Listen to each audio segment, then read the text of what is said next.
Welcome to the Golden Valley Speaks pre-recorded presentation on the zoning code text amendment regarding accessory dwelling units.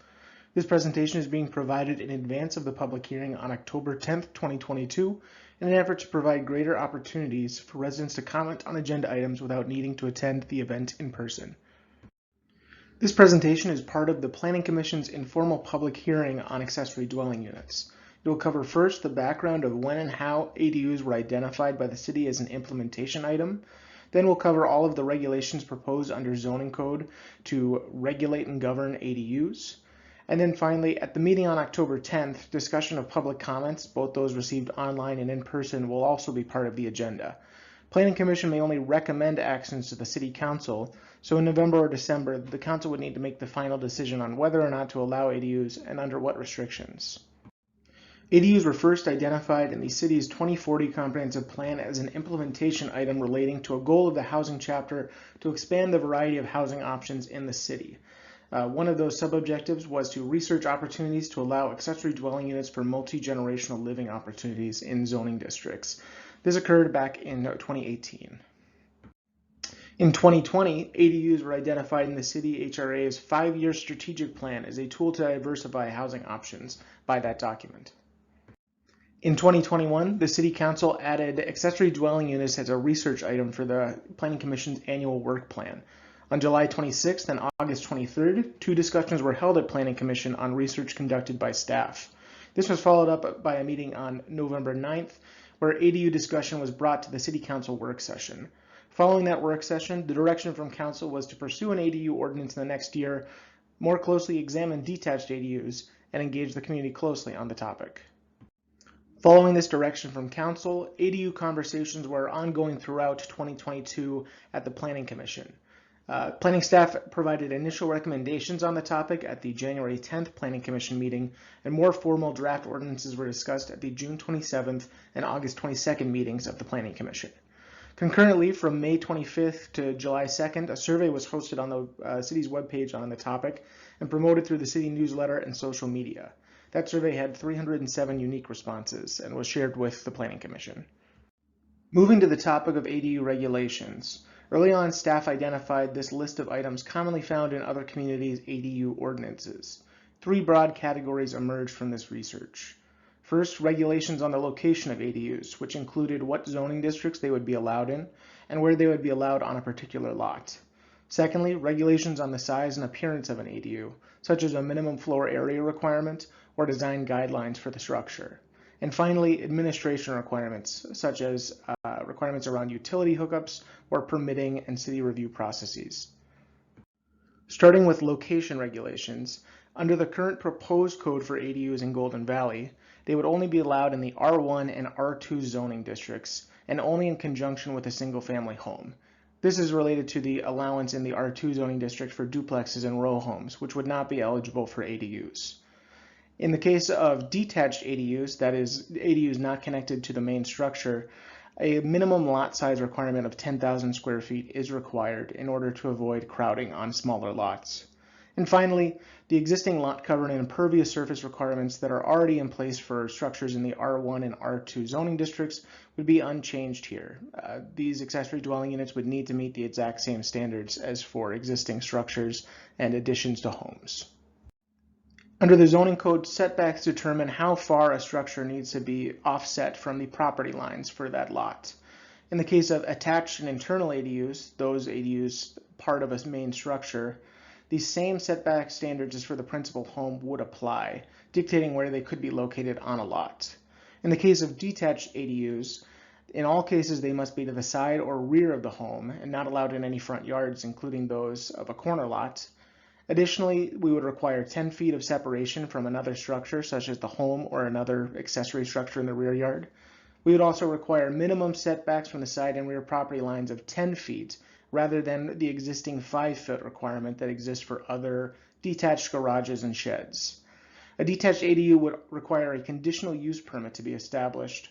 However, this requirement could be waived if the ADU met the stricter setback standards that are required of a principal structure.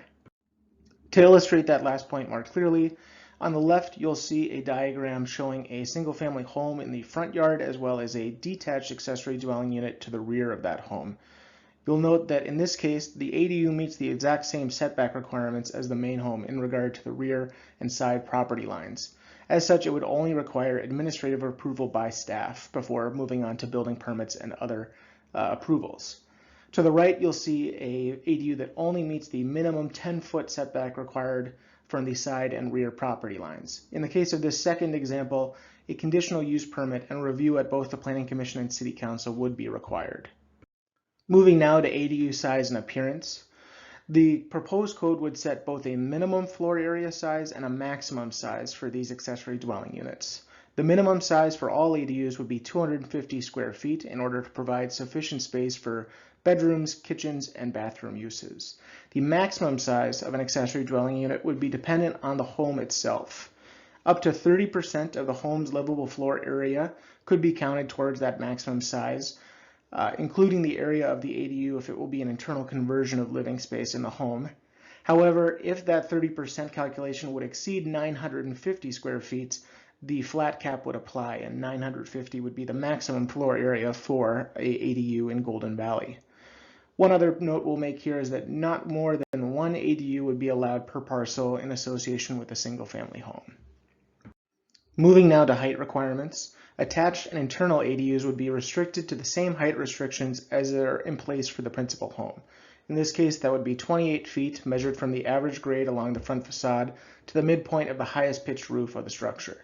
For detached accessory dwelling units, we've established a maximum height of 12 feet as measured from the floor of the structure to the top plate or tallest horizontal component of that structure. This 12-foot maximum would essentially not allow ADUs to be built above a detached garage or other structure.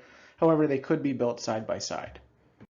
For design guidelines, staff and Planning Commission have kept restrictions fairly open-ended in order to allow flexibility for property owners to design ADUs that meet their personal needs.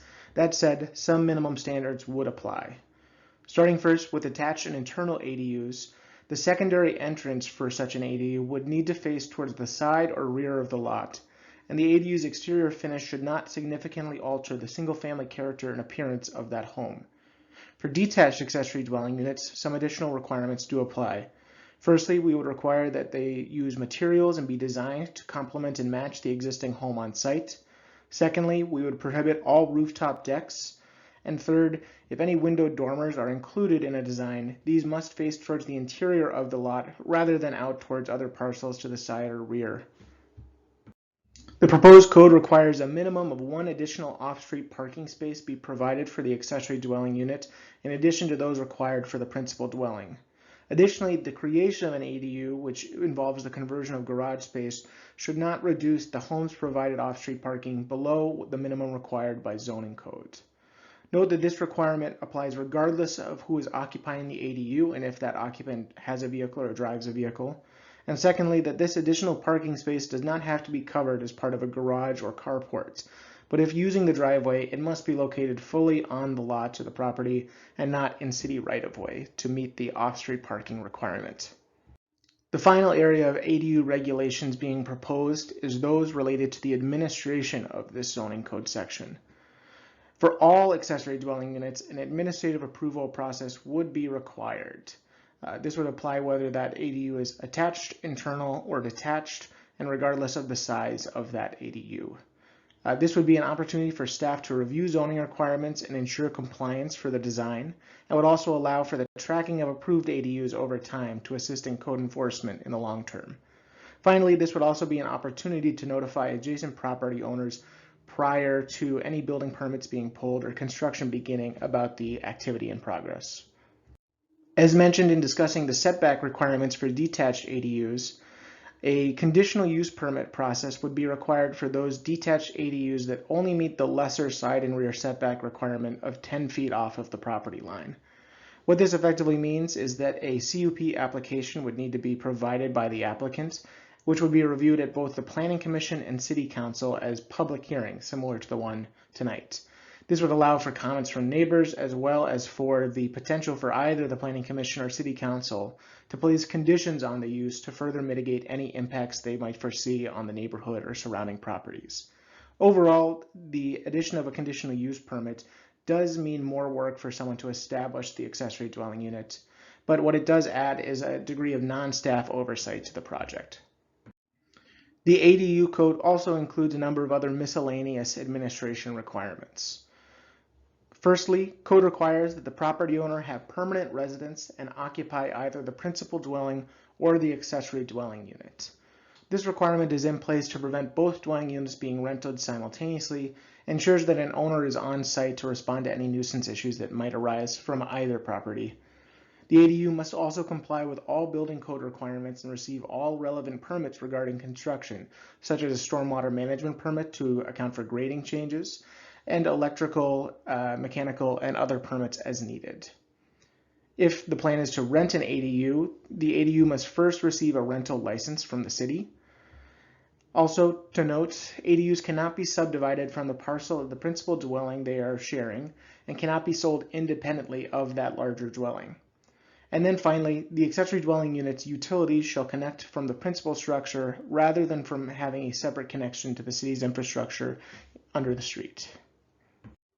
Overall, the steps involved in establishing an ADU aim to strike a balance between leaving some design flexibility for the property owner in establishing this accessory dwelling unit, while also putting in place specific restrictions and requirements to manage and oversee this new housing type being introduced to Golden Valley. Where the ordinance is more hands-on and restrictive is in regards to the scale of an ADU in terms of its size and location, and in its administrative elements, such as, again, that owner occupancy requirement. Based on previous direction from City Council and this own body's review of the topic, staff does encourage Planning Commission to recommend the Council to adopt the amended zoning code ordinance relating to the provision of accessory dwelling units here in Golden Valley.